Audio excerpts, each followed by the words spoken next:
In this lesson, we're going to talk about the role of education, but through the perspective of a Marxist sociologist. So in the last lesson, we talked about functionalism, and in this lesson, we're going to talk about what the Marxist would say about the role of society within education. So in this lesson, we're going to specifically examine both Marxist perspectives and also neo-Marxist perspectives.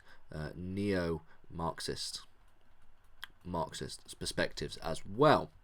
And unlike functionalist theories, Marxism and Marxist theories of sociology when it comes to education take a more pejorative approach to the role that education plays in society.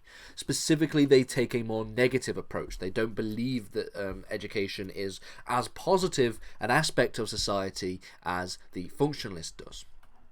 And so, education, according to Marxism, rests on a number of key assumptions. Okay, so these are a number of key assumptions about education. Key assumptions. The first is, education prepares children for the world of work. Okay, and the education does this by instilling values and skills that are needed by employers. Now, if we're going to take a more class reductionist or even just a class analysis of this first point, we could say that this is the capitalist or the bourgeois class. Okay, they require the labor value of the working class, of the proletariat.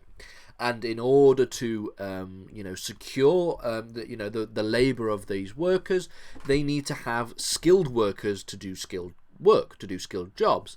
And according to a Marxist perspective, education fulfills that role. It provides and instills values and skills that are going to be valuable to employers who will then exploit their labor, for profit. The second assumption is that education upholds capitalist conceptions of society. Okay, and this talks a little bit in reference to the concept of ideology. So the concept of ideology. Now, ideology in a Marxist perspective is slightly different to how we would define ideology today. And if we're looking at a number of different works that Marx, published when it talks about ideology, we've got obviously the German ideology being a very key work that Marx published, and also writing a lot about historical materialism as well. But the concept of education is that in society we view things through the lens of this capitalist conception. And that's what Marx meant by the concept of ideology. Capitalist ideology permeates all of society, and it therefore gets into all of the societal structures, the societal institutions. And education is one of those societal institutions. So when we're talking about anything in society, okay, Marx believes that anybody who talks about things within society, that they are doing it through the lens of a capitalist understanding. The third factor is that the education system justifies the existence of inequality within society. So it justifies, and it does this through, let me just come down here, it does this through, and something we'll look at in a minute, the concept of meritocracy.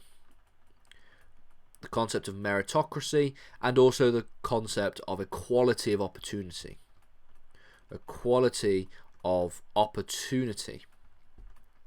Two things that the functionalist in the last lesson praised within education. They praised the concept of meritocracy. They praised the concept of equality of opportunity, the ability for us all to have an equal starting point, and depending on how well we work and how hard we work and how much effort we put in, that will lead to different results. According to a Marxist analysis of education, these are just ways in which we can justify the existence of inequality in society. They believe that inequality exists within society, and that things like meritocracy and things like equality of opportunity almost provide excuses for inequality within society. According to a number of neo-Marxists and general Marxist sociologists, specifically people like Browne and Gintis from 1976, they held that they argued that education upholds what they called the hidden curriculum. The hidden curriculum. Now, this is the idea that education doesn't just teach surface level subjects, the surface level subjects. So, for example, when I go to school, or when I went to school when I was a youth, I believed that I was going to school and I would go and I would learn maths and I would learn science and I would learn English, etc., etc. And according to a Marxist and according to the theory of the hidden curriculum, they say that the hidden curriculum teaches more than just these surface level subjects, more than just these prima facie subjects, things like maths and science and English, for example, but rather the hidden curriculum also exists. Okay, and this is the curriculum that prepares children for work, for the world of work, and for the world of the capitalist conception of the worker, for example. And this is something that is implicit within education. So we don't have an explicit, an explicit lesson called, worker. We don't have period 5 where we go and do worker studies or whatever. But they said that this is an implicit, hidden curriculum. It's something that is sort of baked into the way in which the education system works. And one example of how the hidden curriculum works is they argued that there are similarities between the way in which school operates, the general day-to-day operation of schools, compared to the day-to-day operations of life. And this further encapsulates and codifies the hidden curriculum within the education system. They said that there exists hierarchy in school, just like there exists hierarchy in the workplace. You have your boss, and then you also have workers. And if you work at more complex, maybe multinational corporations, you have the worker. You have maybe your line manager. Then you have maybe the manager of the branch that you work at, and then you have the owners, directors, CEOs. There's a huge hierarchy that exists, just like there exist hierarchies in schools. You have the students, and then you have, people like the low-level teachers, and then they have heads of particular departments in schools, and then you have the head teacher. So we have a greater understanding here. Equally, while workers are rewarded with pay for the work that they do, for the value of the labor, for the labor that they utilize, children in school are rewarded with grades.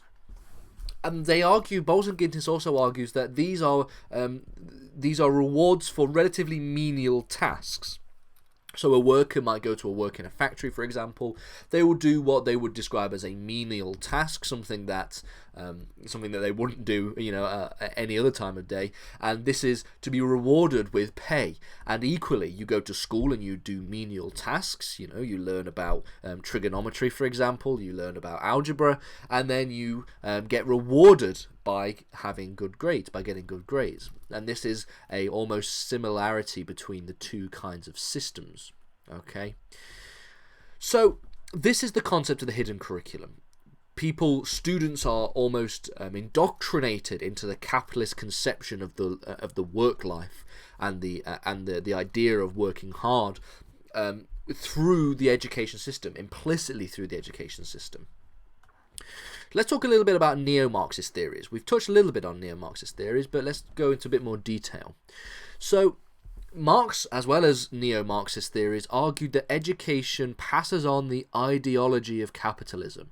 Again, the ideology of capitalism, if you want to read about this more, the German ideology is a good work for that. German ideology.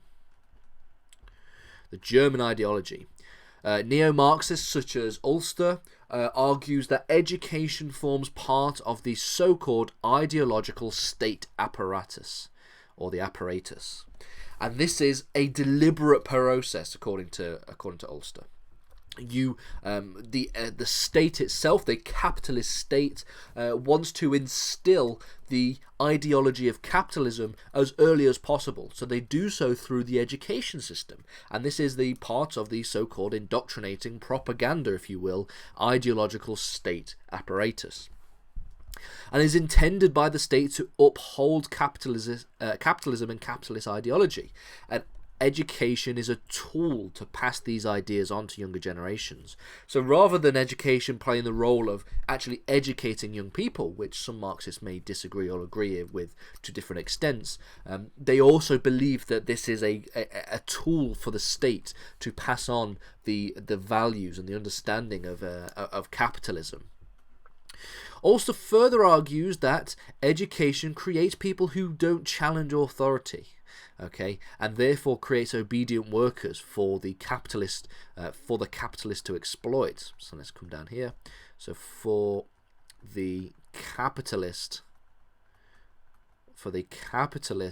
to exploit. And this is again upholding the values of capitalism within society. And the final thing I want to touch on is the concept of inequality. We brought this up at the start of this lesson, and it really frames itself around the concepts of things like meritocracy, and also equality of opportunity. And Marxists take a negative conception. They take a negative view of the concept of meritocracy. Some argue that meritocracy supports the concept of equality. So a functionalist would say that things like meritocracy, the idea that you work hard and it's your merit, you get rewarded based on merit, not based on class or social structures or anything like that. Marxists take the opposite view. They believe that meritocracy actually hides the fact that people in education are fundamentally unequal. They believe that when we're talking about education, too much emphasis is placed on the concept of meritocracy, and things like class divide, not class in the sense of a classroom, but classes in the sense of the working and the owner class, for example. That class divide, this provides and actually perpetuates inequality in ways in which meritocracy can't solve for, and the concept of equality of opportunity. They argue that there does not exist something known as equality of opportunity. If you live if you're a more wealthy person, if you're part of the bourgeois class, then you're more likely to go to a greater school, get better grades, go to a good Oxford or Cambridge University, for example, and that will therefore lead to a higher life standards, and that eventually perpetuates. And Marxists take this view that you can't view the concept of meritocracy through the lens of just things such as equality of opportunity. You have to take into account class divisions, okay?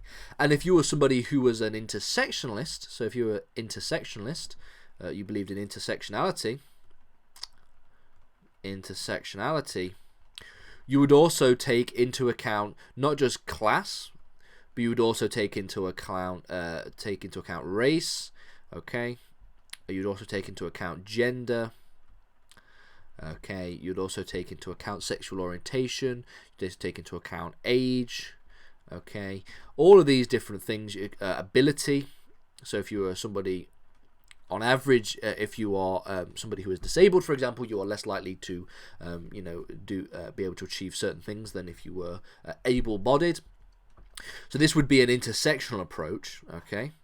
And the key difference being that an intersectional approach takes an intersection of these different modes of oppression for different people within society, whereas Marxists, on average, tend to focus, not always entirely, but tend to focus mainly on the concept of class and class divisions. Not every single Marxist is a class reductionist, so class reductionism, I'll write this down here, keyword, class reductionism, and this is effectively the belief that all the kinds of inequalities that exist within society can be reduced down to the concept of class. Not every Marxist is a class reductionist. Some Marxists take the intersectional approaches and more intersectional approaches and believes that there are different ways in which we can understand modes of oppression, but Marxists tend to emphasize the concept of class. In the next lesson, what we're going to do is talk about the role of education through the perspective of feminist sociology.